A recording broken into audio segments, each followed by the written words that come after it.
Hello, everyone, and welcome back. We are here with Kendra Toothill. Hello, Kendra. Hello. So glad to have you on Inspirational Interviews.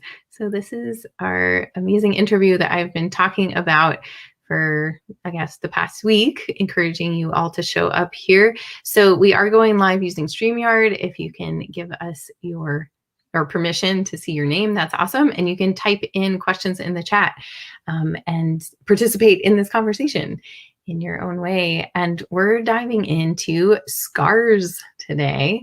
So let's just start with hearing a little bit about who you are and what you do in kind of the overview sense. Sure. Thanks for having me, Hannah. It's really nice to be in your group. I had been in your group for a few months now, and it's such a nice community. So thanks for having me. So about me, my name is Kendra Toothill. Like Hannah said, I work with women. I call myself a holistic women's health therapist, and I work with women who have scars. I'm talking about physical scars on the body, but I'm also talking about scars that could leave an emotional or an energetic kind of imprint on us if there's something heavily, a specific event or situation or circumstance that has kind of weighed us down or isn't fully resolved. So I've been working in this way with women in particular over the past few years, but I've been a clinical therapist for almost a decade now. My background is I have a science degree. And so my background is primarily, I started out working in athletics, working with, I'm Canadian. So I did the typical Canadian ice hockey in the winter, rugby in the summer, and I worked at a high school. And I found that I was not really reaching people at a very impactful depth. Like I was just band-aiding them. So over the course of a decade, I've kind of refined and changed how I work. And I'm now working in that sweet spot of helping women resolve just long-standing stuff by working their scars. When I say stuff, I mean the things that are commonly disturbing women's mental or physical health, like digestive things, mental health issues, mood things going on, reproductive health, physical, like chronic pain anywhere in the body. Scars will kind of disturb any and all of that, depending on where the scar is. Yeah. So I hadn't really thought about this before until I met you.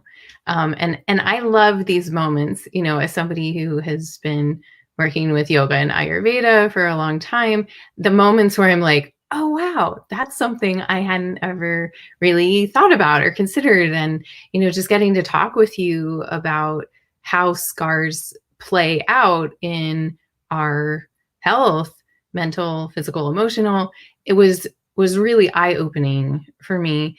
And so I'm really excited to share this with my community here too. And I'm curious how you came to do this work. What brought you to the realization of like, whoa, there's something here?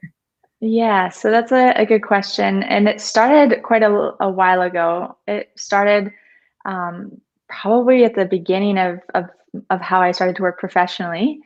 And I started to, at first, I was working with chronic pain, chronic and complex types of pain as a clinical therapist. So I had tons of people coming in and out of my office. And the common phrase that they would use would be, I've been to see everyone and nothing's helping. Like that kind of desperation, helpless, hopeless thing was very common for the people that I would treat and work with. And I at that time I was really niched into the nervous system and biomechanics, and within that kind of sphere, there's a lot of ways to resolve pain by working with scars. That was like the advanced level stuff that I was learning in those courses. And I just started to stumble upon the fact that, whoa, this scar work is like really helping, like really transformative and very quick to, for the people that I was working with, for them to recognize like, this is really making an impact, like it's making my pain go down, or it's helping my digestion, or I'm feeling more in control of my body or my situation. I feel less like frantic. So it was really just the beginning of that, probably 8 or 9 years ago. that I started to stumble upon this. And then I have over time refined how I work with scars and kind of made it my own. So I have my own system now that I call Scars Reigniting Your Feminine system, which involves like direct touching and manipulation of the scars, which has a whole kind of progressional series that we do. And then we want to also work the scar in an indirect way, which is just as important by doing stuff like breath work and really precise types of movement. But it was really kind of a fluky thing that I stumbled upon. I was learning all of this really cool, fancy dancy stuff about the nervous system, and there was like this one little piece about scars. And then I just was kind of rolling with what people were telling me. And because of the volume of people that I was seeing, I was really able to like get a sense of, oh yeah, this is a big deal. And so that's how I started. It wasn't like I was oriented into scars and had like set it on a mission to just work with scars. I just kind of slowly uncovered the impact of the scars by working with so many people and just listening to them and the positive benefits that they were having. Yeah, that's so amazing. And scars aren't something that we often talk about with each other, unless it's like at a party or something. And you're like, where do you have Yeah. scars on your body or something? But I would say as part of the human experience, most of us have scars. We have different injuries and or surgeries or things that we either choose to do or that happen, and that affect this container of skin and fascia, and that we don't really think about, well, how does that healing process, then we just think like once the scar shows up, then it's done, right? Yeah. End of conversation. Yeah. Yeah. So, Yeah. yeah, it's really powerful. Will you talk a little bit about some of the common scars that you see, or like, because you're talking to people more about scars than probably anybody else is. Like, Yeah. what are Yeah. some common scars that Um, you? I can totally go into that. I was just going to say, make a little joke. When I used to do a lot of in-person stuff before COVID and everything kind of exploded, I would joke that I would groom all my clients like a monkey and like look through their body at all the different types of scars and be like, what is that scar? And kind of lovingly grill them about it, because a lot of people get a scar from a surgery or an accident and they forget about it. And that's a really important kind of look in to see how far we've avoided and like dissociated from those events in our life. So women in particular, we have the three main areas, or maybe like four main areas in a woman's body that we get scars is in our neck, particular thyroid. So women have a tendency to have more thyroid issues like autoimmune, hyperthyroid stuff. So that is an area that I'm always interested in for women. Then there's also an area of breast reconstruction, augmentation, any type of lump removal, biopsies, those count. So when I say scars, I'm talking about the obvious. Like we think of a scar and we think of a long, like a C-section scar, for example, but a puncture into the body also counts because it's an invasive thing that happens and there's usually an emotion and a story behind that as well, which I'll maybe touch on in a moment. So breasts would be the second spot. And then the third is the abdomen. So the abdomen can be the obvious, like C-section, hysterectomy, organ removal, like appendix, gallbladder. Depending on the age of the woman, it's quite a normal thing to have your gallbladder removed or your appendix removed. And we know Not good. it's not the best plan. And unfortunately, even now, like we're in 2021, and one of the best things that they're doing in Western modern science for women who have endometriosis is they're just taking it all out. So we're not that far down the road as far as developing something alternative that's more available. And then the fourth place is pelvic floor. So episiotomies that happen during birth and any other kind of scarring that may happen there. That could just include a smack on the tailbone, like a really good hit to the tailbone that just stays there. That also impacts. So those are my 4 kind of spots. And the fifth is not necessarily a woman's area, but anything on the head is a big deal as well. So all of those are along the midline. And anytime we have a scar on the midline, it is something we want to address. Also, I'm talking about like the front of the body there in all those examples, but scars in the back, like any kind of low back. A lot of us have had like discectomies or like lumbar fusions, cervical fusions, all those also count. I'm talking like there's a really high important priority thing with midline scars that need to be addressed. Mm. So will you tell us a little bit about how you work with scars? Yeah. What does So that mean? yeah, how do we do this? So when I first start talking about scars, there's a lot of kind of confusion around like how could this be impacting me and like what is the big deal with scars. And then after I share a little bit of information, most people, especially women, will be like, oh yeah, that makes a lot of sense. I could see that being a big deal. So how I always explain scars is I start in like the physical body, because that's really easy for us to understand. And that is actually one of the benefits of working with the scar physically, because it gives us an access point to things that are less physical in nature. Like I went through a really horrible divorce, for example, and that's still impacting me in some way. Those things are a lot harder to access, and scars can give us that direct access point, because maybe an injury happened around the time of that divorce, and that becomes like our way to kind of connect in with that emotional or energetic energy. So when I start talking about scars in the physical way, I try to make it really easy for us to understand. And I give the example of little wads of gum or Spider-Man's web as being like the visual for looking at scars. So if we take an abdominal scar as an example, let's take a C-section or a hysterectomy, as those are probably the most common that women have.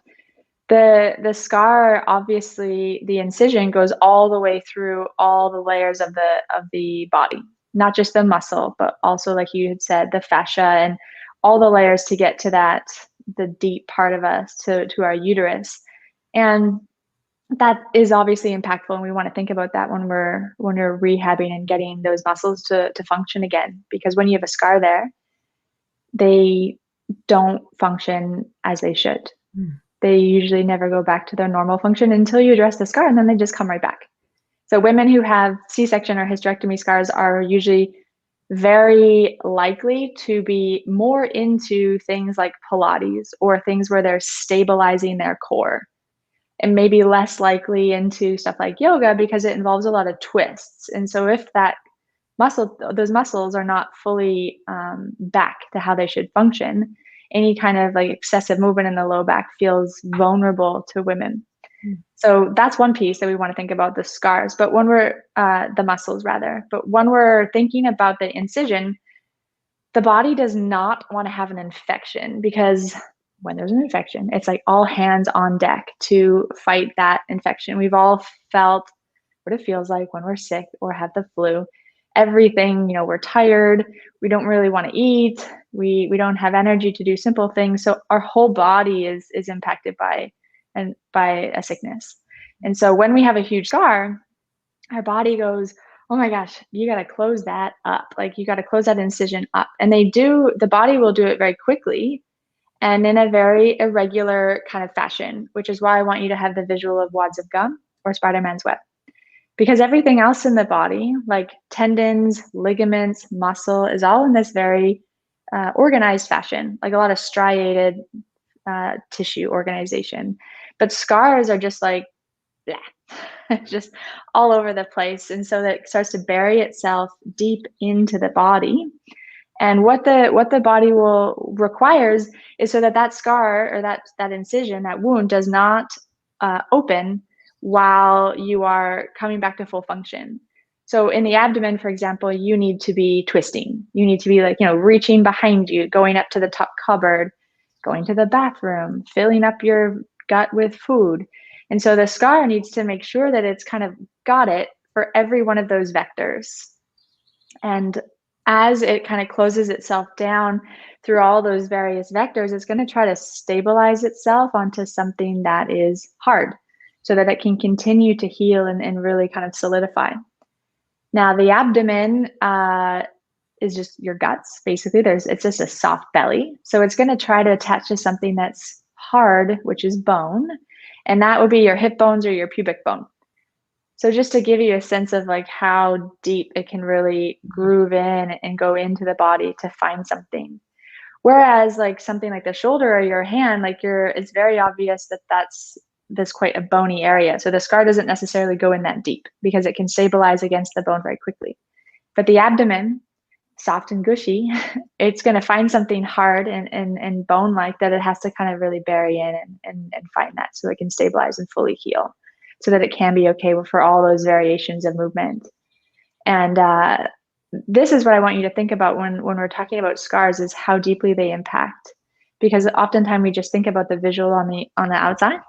Like a lot of women will be like, yeah, my surgeon was super good. Like the scars, it looks awesome. It doesn't bother me and it's fine. But then when you start digging in with other questions, like, do you have any altered sensation there? Like, does it feel the same? And they'll be like, no. And I'm like, well, what about when you move? And they're like, oh yeah, well, it pulls actually. And so when you're asking good questions, every woman eventually will be like, yeah, the scar is actually impacting me. And maybe they haven't linked everything together. Like maybe since they had the C-section or the abdominal scar, their digestion has been off, or their energy has plummeted. They just haven't felt the same. Or their bladder is impacted. They haven't been able to, their bladder, whenever they have to go to the bathroom, they got to go right away. They've lost that like holding capacity.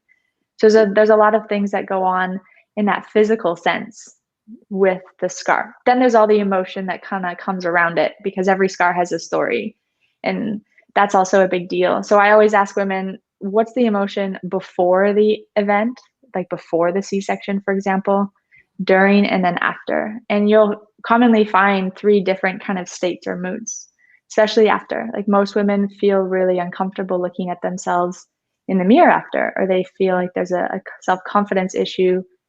Or if it was an emergency C-section and they had planned to have a vaginal birth, there's a sense of like, I didn't get to go through that female process, that birthing process that I wanted to. So there's all this, Or a there's tons of failure. stuff. Yeah, Women just absolutely. feel like they failed, and that's really Yeah, hard. absolutely.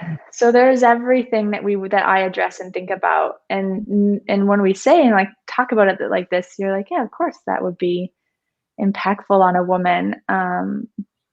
But nobody has really connected those dots. And so I want to bring this information out and kind of bridge that gap so women do understand that the scar is a big deal. Whether you've had your scar for a week or sometimes 5, 6 decades. I've worked with women in their like 90s who had C-sections or like bladder surgeries, and you still receive the benefit from doing it. It's never too late, which is another important part of the message that I want to offer. So powerful. Oh my gosh. I hope Yeah. all of you watching are just like, yeah, hello. This is important. Yeah. Kelly just wrote in and said, are there any recommendations you can shed light on when someone has a scar that is tender to the touch to the point you duck away when someone is about to brush up on it? Yeah, that's a very good question and very common. And I always offer, so I have been giving educational videos about all these different scars, and whether you have a scar on your forehead or your arm or one of those more sensitive areas that I spoke about that are common in women, there's a first step that you would want to do. And I say this as a have to do it every time step. It's super important. And this speaks to Kelly's point, because we don't acknowledge the importance of the scar. And so this first step helps us to acknowledge that. And what we want to do for that particular question, and then just any scar, is you want to do 2 different things. You want to set yourself up in like a quiet place, maybe in your bedroom or somewhere where you feel most comfortable. Sit down or lay down and you want to contact the scar. So I'll imagine that I have a scar just like right here on my chest. So if I just contact my scar, meaning I'm touching my body, meaning I'm meaningfully connecting with myself. The sense of touch is something really valuable that we don't tap into that much anymore. But you want to touch your body, close your eyes, and find information about two different qualities. The first one is the physical. What does it feel like under your fingers? Meaning, like, does it feel ropey? Is there altered sensation? Is there like really like hypersensitivity or numbness? They'll potentially be both. What does it actually feel like physically? Can you like make contact and get a sense of that as a beginning place? And then the second point is the energetic component. We want to know, this is a really important point. We want to know, or at least touch into, get a little bit clear on what kind of emotion is in there. Like what kind of energy is kind of stuck and stagnant in there. What did that scar, what does it mean to you now? What did the event mean to you then? How have you changed or moved your life in regard to this scar? There's a lot of things depending on the woman, depending on the scar that comes up for this. And this is so important because you'll get a really important view into how impactful this scar is.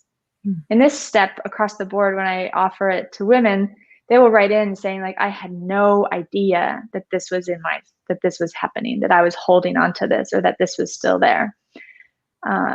It's so impactful. And so to Kelly's point about it being like sensitive to the touch, or there's aversion, most women have an aversion to their scar. Most women don't even like look at at themselves in the mirror, or they'll feel badly every time they do see it in the mirror. And there's a repulsion, an immediate away from their body, away from who they are. And so we want to nicely, respectfully, and like in an honoring kind of way, just touch into that and see how impactful that scar is, so that we can know like what we're doing, like what is the depth of this scar, like how can we actually begin this process and what may be in there, because it can be shocking and surprising what's in the scar. So many women have beautiful, wonderful stories that they had no idea, and that gave them a look in and a direction on where to start. So I hope that answers Kelly's question and just gives a good start for anyone else. Yeah, a good start. So is that going to be the starting place point? Yeah, that would be like the biggest thing to do, because then you know what you're dealing with, so to speak. If you skip that step, you may catch yourself off guard. Some women will like go to town on a scar, like maybe they'll be moving it and starting to like rub on it and trying to change it. And in my opinion, that's kind of missing the point. Like you've skipped a bunch of steps, and you want to really bring yourself that in close. You want to feel connected to what you're doing in a physical and in an energetic way. So knowing where you're beginning is so important, so that you can watch yourself progress along the way. Yeah, it's so powerful. So we've got people writing in like, I have a scar here, like lat muscle tumor removal, or a third eye scar over the third eye. And it makes us think about like, where do we have scars? Like I have one on my arm that is from when I was a baby. Like I only know the story of the scar because my parents told it to me. Like, I don't know. I fell, when I was a kid, like little itty bitty before memory. So we have these stories and these places in our bodies that are affected. And we're just like, okay, this is part of me now, go on.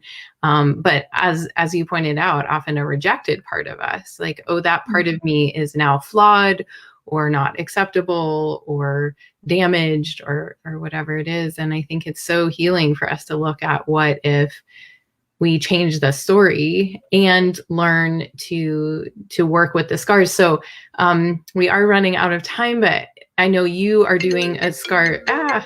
Sorry about that. I know you are doing a scar series right now in your Facebook group. Do you want to tell folks about that, and they can jump over there and learn? Yeah, absolutely. Yeah, thanks for that. Yeah. So I have, like Hannah said, a a scar series that I've just started because I just had to start. There were so many questions coming in. And what it is, and everyone in the group is welcome to come in. My Facebook group is called the Radiantly Alive Woman. And I have at the top of my Facebook group a board and the announcement board that says, if you just write down the scar that you're interested in, it could be the scar that's over your third eye, in the lat, or on your toe. It doesn't matter where it is, but I will go one by one through these scars and give you a sense of the physical component, like how it could be weighing down your physical body, helping you connect those dots. Things to consider and think about as far as your energy and your emotion, and how it could be impacting your energy body, and then how to start, like what's a preliminary start on top of what I had just said. So for example, I did a thyroid scar, a thyroid removal scar, and a C-section last week. And the suggestion on where to start was completely different. So if anyone wanted to write in about the scars that you had just mentioned, I will go through them, and I do that live twice a week at 12 o'clock Pacific time, and I'm just knocking them out to help women understand, the impact and what they can do to just begin. Great. Yeah. And then also want to say that if you want to go more in depth into this work, you can work with Kendra to do that. Absolutely. Too. Yeah. Absolutely. So, we're going to wrap up. Oh, one more question. If you have many scars, how do you pick where to start?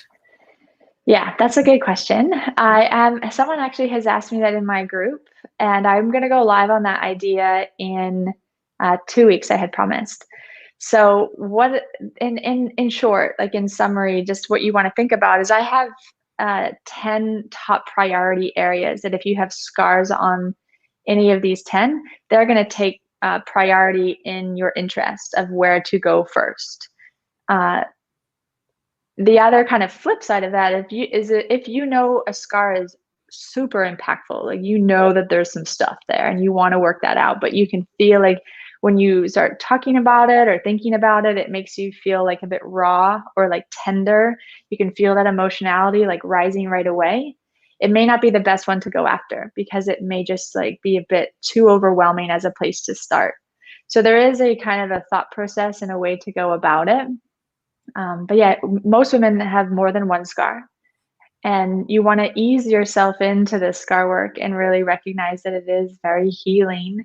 And so you can go after the big mama, or you can choose something that's a little bit of a nicer glide into the work, and then head towards that one over time.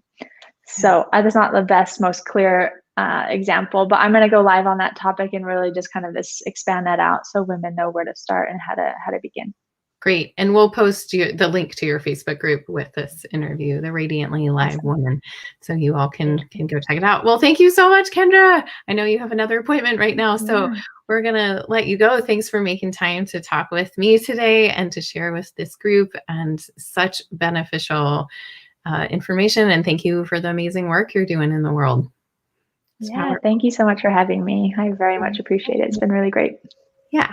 Awesome. So, and I'm sure you can check back at another time too and see questions that folks have come in. So absolutely. I will. All right. Well, take care. Have a good rest of your day. All right. Bye.